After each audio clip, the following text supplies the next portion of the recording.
Diviser, c'est une clé quand on est marchand de biens. Et pourquoi? Eh bien parce que lorsqu'on va acheter des gros volumes et qu'on va les revendre à la découpe, on va généralement créer de la valeur. Qu'il s'agisse de diviser une maison, un bâti en plusieurs appartements, qu'il s'agisse de diviser du bâti existant, des appartements existants, les resubdiviser en plus petits appartements, ou de diviser une maison avec un grand terrain en une maison plus un terrain à bâtir, ou diviser des terrains en multiples terrains, peut-être créer des lotissements. La division de bâti parcellaire, c'est ça qui va nous intéresser dans cette vidéo. Je vais vous partager les points principaux qu'il faut que vous ayez en tête pour visiter correctement et ne pas rater lors de votre présence terrain sur une division de bâti, une division parcellaire. Et puis également les différents coûts et la modélisation, comment la rendre la plus fiable possible lorsque vous faites vos bilans prévisionnels sur ces deux typologies d'opérations, division de bâti, division parcellaire. J'espère que vous êtes prêts. Moi, je le suis et on y va tout de suite.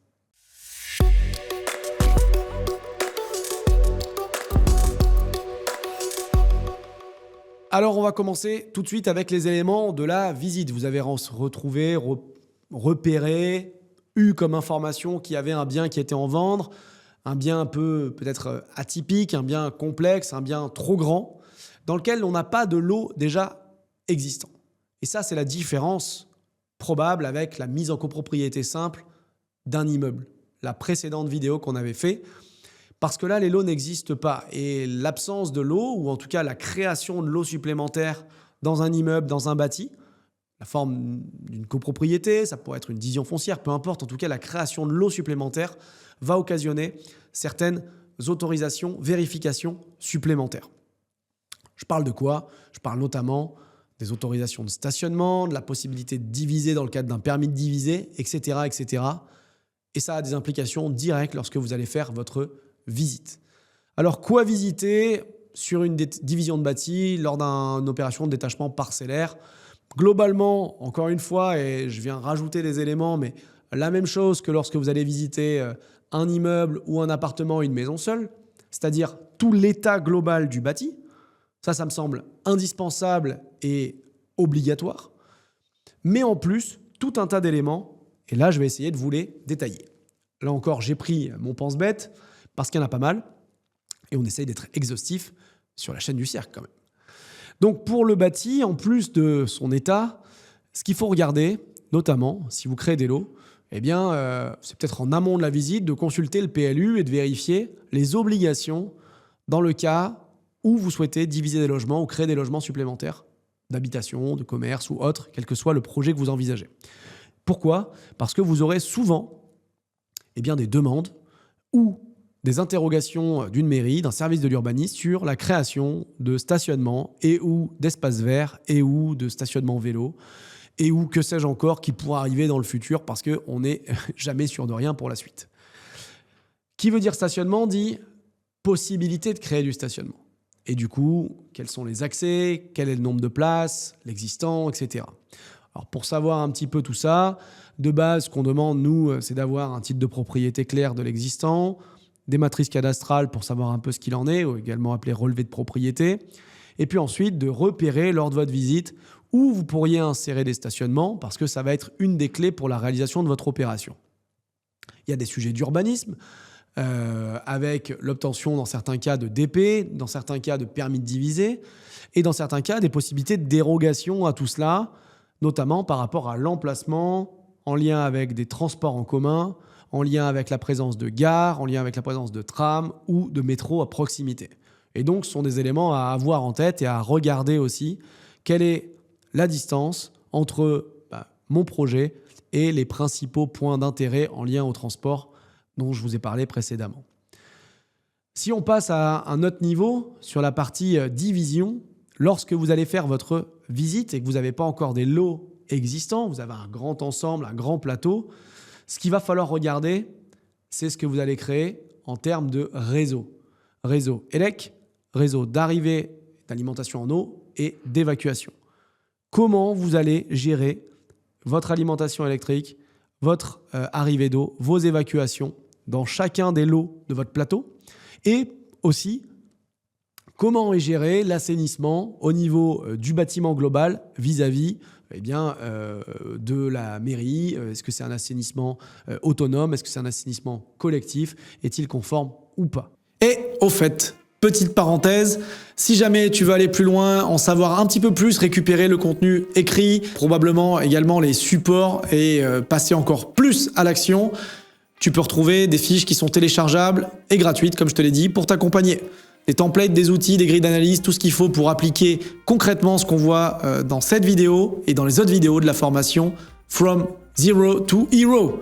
Tu les retrouveras en premier lien de cette description. C'est juste en dessous, c'est cadeau, c'est offert par la maison, alors profites-en. Allez, on continue. Ça, ce sont des questions et des éléments clés qu'il va falloir avoir dès le démarrage de votre visite, ou en tout cas au cours de votre, peut-être une revisite, identifier pour que vous puissiez vérifier si votre division et votre projection de division est cohérente. Si vous n'avez pas d'arrivée d'eau à certains endroits, ou ça encore ça peut se traiter, mais plutôt des évacuations ou des sujets électriques qui vont nécessiter des colonnes électriques beaucoup plus dimensionnées et coûteuses, vous allez avoir peut-être des problématiques par rapport à ça. Donc c'est important que vous les identifiez rapidement pour vérifier que les plans que vous allez réaliser, les plans futurs de découpe de division, soient cohérents et matchent. Donc ça se fait par des repérages sur site. Peut-être si vous prenez un archi qui va vous faire de la conception, il va vous les faire. Il va vérifier tous ces éléments-là. Mais c'est vraiment important que vous ayez ça en tête pour ne pas vous retrouver avec des lots irréalisables par la suite ou avec des évacs ou des choses qui ne sont pas faisables ou qui vont passer en plein milieu d'autres parties du bâtiment. Et donc, il faut l'anticiper réellement. En lien avec ces anticipations sur les plans, il va falloir que vous regardiez comment vous créez des parties communes. Parce que probablement que vous allez avoir des accès qui vont être différents ou peut-être des accès communs par le biais d'une partie commune. Je ne sais pas, vous avez une maison avec un rez-de-chaussée, vous allez faire un appartement et à l'étage, vous en faites deux. Cet escalier qui monte à l'étage, déjà, il est perdu en surface habitable, c'est une partie commune. Puis peut-être que je dois faire un sas. Est-ce que c'est réalisable? Est-ce que ma découpe colle bien en termes de mes ouvertures, en termes de pièces que je veux avoir, en termes de capacité à commercialiser des lots qui sont découpés de la sorte? Ça, ce sont des choses que vous devez repérer dans votre visite. Pas des éléments techniques, mais des éléments de commercialisation, des éléments de calcul pour que vous puissiez correctement modéliser par la suite. Je prends un autre exemple. Vous avez un grand plateau, vous avez des fenêtres de part et d'autre et c'est plutôt un grand couloir rectangulaire. Eh bien, forcément, vous allez avoir une partie commune centrale qui va vous manger une partie de la surface que vous avez. Donc, on vous vend peut-être un plateau de 200 mètres carrés, mais in fine, vous n'aurez que en partie privative, déduit des parties communes, déduit de toutes les cloisons que vous allez faire, peut-être plus que 170, 180 mètres carrés à vendre de surface habitable finale. Et c'est 20 mètres carrés de moins, 20 mètres carrés sur un secteur à 3000 le mètre, vous avez perdu 60 000 euros. C'est pas du perdu, c'est juste qu'il faut l'intégrer dans votre bilan et ne pas vous tromper dans vos surfaces. Idem, lorsque vous allez modéliser des surfaces futures, vous devez isoler par l'intérieur, par exemple. N'oubliez pas ces surfaces qui seront perdues d'isolant. Peut-être que vous allez perdre 10, 12 cm ou peut-être un peu moins, 4, 5 cm sur tout le linéaire extérieur parce que vous allez l'isoler. Donc ça, c'est des choses qui sont à prendre en compte vraiment pour la suite de votre modélisation. Là, on est parti plutôt sur de la division de bâti. Maintenant, je vous parle de division parcellaire ou de détachement de terrain à bâtir.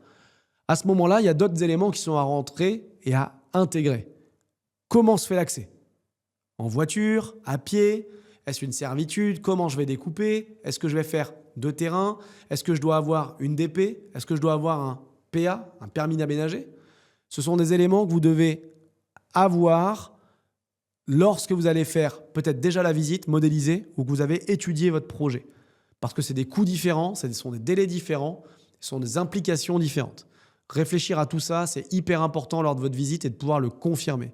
Quelle va être la circulation pour accéder à mon bien? Et en plus de ça, où arrive le tout à l'égout? Si c'est un assainissement collectif, ou dois-je faire un assainissement individuel sur ma parcelle? Et quel coût ça va avoir? Où sont peut-être les bornes à incendie les plus proches? Parce que peut-être que je ne pourrais pas détacher mon terrain, ou peut-être que je devrais faire un PA avec des grandes aires de retournement, un accès incendie au cas où pompier pour mon lotissement. Je ne sais pas, je vous donne des idées comme ça. Et quelle est la distance de raccordement, si c'est un raccordement terrestre ou souterrain pour mon ELEC, mon alimentation, ou pour l'eau, où elle arrive, comment je me raccorde, comment je me repique. Les distances par rapport à leur accès ou à leur disposition sur la route vont avoir un impact sur le coût que ça va avoir dans votre modélisation. Donc, lorsque vous regardez ces détachements parcellaires ou ces sujets de création de lotissement, eh bien, vous avez un sujet de coût par rapport à ces différents éléments et de faisabilité toute simple par rapport également à ces éléments. En termes d'accès également, de regarder un petit peu s'il n'existe pas peut-être un poteau électrique, des clôtures, un trottoir où il va falloir créer un bateau. Un bateau, c'est une baisse de trottoir, là, un trottoir qui est redescendu pour pouvoir accéder correctement à sa parcelle. Donc des sujets de hauteur et de niveau, des sujets de poteaux électriques implantés par exemple en plein milieu de votre accès qu'il va falloir déplacer. Poteau électrique, je pense à un poteau téléphone également, peut-être d'autres éléments qui pourraient arriver, je ne sais pas moi, des barrières de sécurité ou des barrières d'accès qui ont été implantées là, qu'il va falloir modifier en lien avec des demandes auprès de la mairie. Donc toutes ces choses-là qui peuvent avoir un coût et se répercuter chez vous dans votre bilan.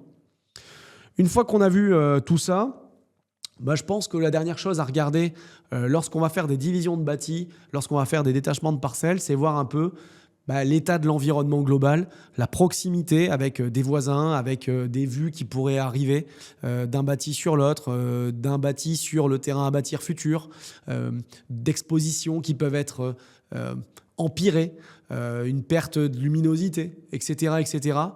Et potentiellement des servitudes de vue d'un lot sur l'autre lorsque vous divisez du bâti.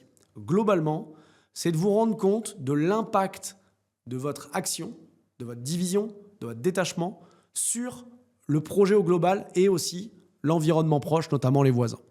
Parce que vous pouvez avoir le meilleur projet du monde, vouloir diviser de la meilleure façon du monde, mais si derrière, on se retrouve avec une dévalorisation globale du projet parce que trop de promiscuité, trop de proximité, perte de lumière, un vis-à-vis trop important, vous verrez que votre projet de division, si beau soit-il sur le papier, il ne se vendra pas. Il faut l'anticiper dès la modélisation et dès vos premières visites. Ça, ce sont les choses importantes. Passons à la modélisation et aux coûts que vont engendrer ces modélisations de mise en copropriété, mais de division, donc de création de logements sur votre modélisation. La première chose, à la différence de lots déjà existants, ça va être de vérifier vraiment les surfaces que vous allez pouvoir vendre. Je vous en ai parlé en amont. Vérifiez les surfaces parce que vous allez perdre des surfaces communes qui vont être des parties communes et vous allez perdre des surfaces liées à la création de lots notamment par l'épaisseur des cloisons ou l'isolation que vous allez pouvoir intégrer lors de vos travaux. Donc vous allez perdre des surfaces. Donc attention à ce sujet-là. Ça me semble être un sujet majeur lorsque vous faites de la division et la création de lots dans une maison, par exemple, une maison divisée en 3-4 lots. Ça me semble un sujet majeur. Donc ça, c'est le premier point.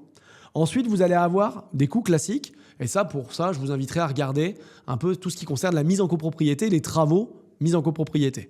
Donc, c'est la vidéo qui concerne les immeubles à la découpe. Vous allez avoir des DTG, des relevés de géomètres, peut-être des sujets d'archi, des sujets de travaux, des aléas, des bureaux d'études, des coûts divers et variés en lien avec peut-être un bureau d'études structure, peut-être en lien également avec des diagnostics à réaliser, des DPE futurs, des diagnostics de revente, un RCP par le notaire, etc., etc. Mais dans notre cas de figure spécifique, généralement, on va avoir en plus de ces coûts de mise en copropriété, des coûts de création et d'imagination de la division. Je pense à des dessinateurs et des archis, donc qui vont vous avoir un certain coût. Peut-être sur un projet, ils vont également faire la maîtrise d'œuvre et le suivi des travaux, ou alors que la phase de conception. Donc ça va être des budgets de 2-3 000 jusqu'à peut-être 10-12 000 sur des projets assez classiques de division de 4-5 silos dans un bâti existant. Vous allez avoir également des coûts de viabilisation et de raccordement. Et ça n'arrivait pas lorsque vous avez un immeuble qui est déjà existant avec ses lots déjà existants. Pourquoi ? Parce que vous aviez déjà les compteurs Linky, vous aviez déjà les compteurs d'eau. En fait, l'immeuble était conçu pour ça. Là, vous allez concevoir un immeuble, concevoir une copropriété ou une division foncière pure. Donc, division de bâti, il n'y a plus de copropriété, mais en tout cas, vous allez créer quelque chose. Et quand vous créez quelque chose, ça a un coût. Donc, vous allez avoir pour chacun des compteurs un coût. Alors, c'est variable si vous avez une colonne électrique ou pas à faire, si vous avez beaucoup de longueur ou pas à faire, s'il y a de la complexité forte ou pas. Mais je vous dirais, globalement, vous allez avoir pour 1000 à 1500 euros par compteur électrique. Ça peut être plus que ça. Et si vous avez une colonne électrique, ça peut être bien plus que ça. Vous allez avoir plutôt un coût de raccordement en eau plus faible que ça, entre 200 et 600 euros de raccordement pour l'eau. Les coûts de raccordement pour, je dirais, la partie évacuation, là encore, c'est très variable. Mais si vous voulez avoir un ordre d'idée global, ce qu'on applique chez nous, on va être de l'ordre de 250 à 400 euros par mètre carré pour mettre en plateau et réaliser une division. Ça veut dire quoi mettre en plateau? Ça veut dire faire nos cloisonnements de logement, mettre une porte palière, mettre un compteur électrique type Linky dans le logement, une arrivée d'eau et des évacs. Et ça, c'est le coût moyen que ça va avoir sur les logements et dans la création de logements. Donc 400 euros, 250 si vous tirez un peu les prix, que c'est assez simple. Donc 250-400, c'est la fourchette. Et sinon, vous le décomposez poste par poste de ce que vous devez avoir comme coût pour raccorder, viabiliser et créer vos plateaux. Et vous pouvez avoir plus de coûts que ça si vous voulez finir vos plateaux et les rénover entièrement. Mais c'est le minimum qu'il faut pour pouvoir vendre du logement en plateau. Une arrivée d'eau, un compteur Elec et Linky et une évacuation. Donc une fois qu'on a ces coûts de viabilisation, globalement, après, on retombe sur des opérations classiques. Vous allez avoir peut-être des frais financiers, peut-être des frais d'assurance, etc., tout autour de ce projet-là. Et ça sera OK. Sur la partie détachement parcellaire, on va avoir des sujets supplémentaires qui vont concerner le sol et le terrain en lui-même. Donc là, on va parler de sujets peut-être de terrassement qui vont avoir des coûts. On va parler de sujets de pollution de sol éventuelle, avec des études qui peuvent être faites et des études de la consistance du sol. Donc ça, c'est des études de sol. Vous avez déjà peut-être entendu parler de G2, etc. Donc ce sont des études qui permettent de savoir quelles sont la qualité des fondations, la dureté du sol et comment ça fonctionne. Et donc ça va avoir des coûts qui sont là encore très variables. Mais pour vous dire, une étude de sol, on va être plutôt entre 1500 et 3-4 000 si vous avez des études complémentaires à faire ou si vous avez une investigation plus profonde à faire ou certains types particuliers d'études. Donc ça, c'est le coût des études de sol. Sur la partie terrassement, c'est très dépendant de la hauteur, décaissement éventuel, l'aplanissement que vous devez faire ou pas. On a des frais liés à la dépollution qui sont là encore très variables et qui peuvent coûter extrêmement cher. Donc faites très attention en cas de dépollution, lorsque vous avez des terrains qui ont de la pollution ou du bâti qui a de la pollution post-usine, une usine qui aurait été désaffectée, des anciens ateliers de travail, de chimie, de blanchisserie ou je ne sais quoi, qui peuvent avoir des coûts de dépollution qui sont très importants par la suite et qu'il faut intégrer au bilan également. Et puis ensuite, vous avez un géomètre qui va passer, mais de la même façon que dans une copropriété où il viendrait faire des limites. Là, il va faire ce qu'on appelle un document d'arpentage, la parcelle X, la parcelle Y. Il vient faire la découpe, il vient faire ce qu'on appelle un bornage contradictoire avec les voisins et les différentes parcelles autour pour valider la mesure. Donc là, on a fini pour cette partie-là. Il restera en fait ce qu'on appelle le coût de raccordement, mais pour un terrain, on appelle ça une viabilisation, ça marche bien aussi. Combien ça va me coûter de faire venir une arrivée élec, une arrivée d'eau et un assainissement complet pour la parcelle de façon individuelle, respectant la norme et les demandes des services de la mairie et de l'urbanisme. Alors, les coûts ont globalement augmenté au cours des dernières années. Actuellement, pour vous dire, on va mettre dans des budgets entre 15 et 25 000 euros par lot à viabiliser pour des terrains à bâtir. Généralement, ces coûts augmentent et peuvent être encore plus chers plus la distance augmente entre les principales arrivées et le point de raccordement. Mais là encore, ça demandera d'affiner cela de façon très, très, très spécifique et beaucoup plus pointue parce que sinon, on risque de se tromper et de vous donner des sommes qui sont aberrantes. Il y a également un dernier sujet à intégrer dans le cadre des détachements de parcelles. C'est le sujet de TVA qui me semble clé actuellement. Pas mal de sujets autour de cela. Des réformes en vigueur à venir sur les sujets de la TVA notamment. avec à minima une TVA sur marge sur le terrain à bâtir. Et dans nos modélisations, nous intégrons désormais une TVA sur le prix total sur la partie terrain à bâtir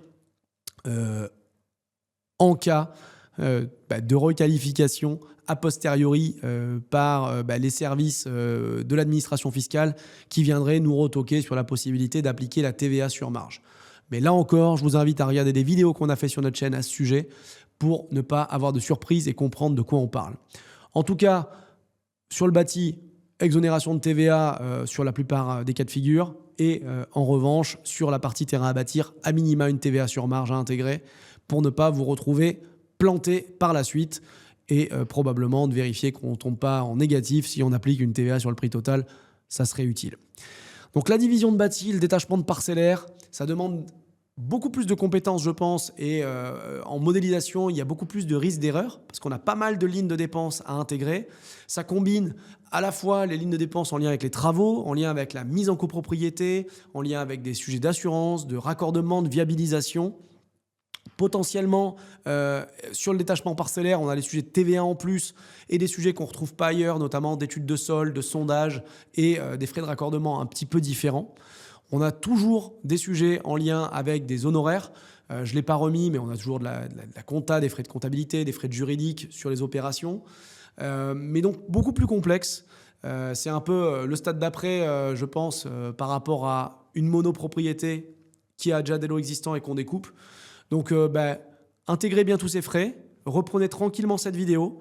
J'espère que j'ai été exhaustif sur la totalité de ces dépenses. Et puis, si vous voyez des dépenses qu'on n'a pas intégrées, n'hésitez pas à les mettre. Et on essaiera de vous mettre des pouces pour vous remercier de les avoir complétés. Si cette vidéo vous a plu, comme d'habitude, vous laissez un like, un commentaire. Et si vous avez des questions, posez-les. Puis, on se fera un plaisir d'y répondre. C'était Benjamin pour le Cercle MDB. J'espère que cette vidéo vous a plu. Je vous dis à très bientôt pour la suite de cette formation. Bye bye, ciao.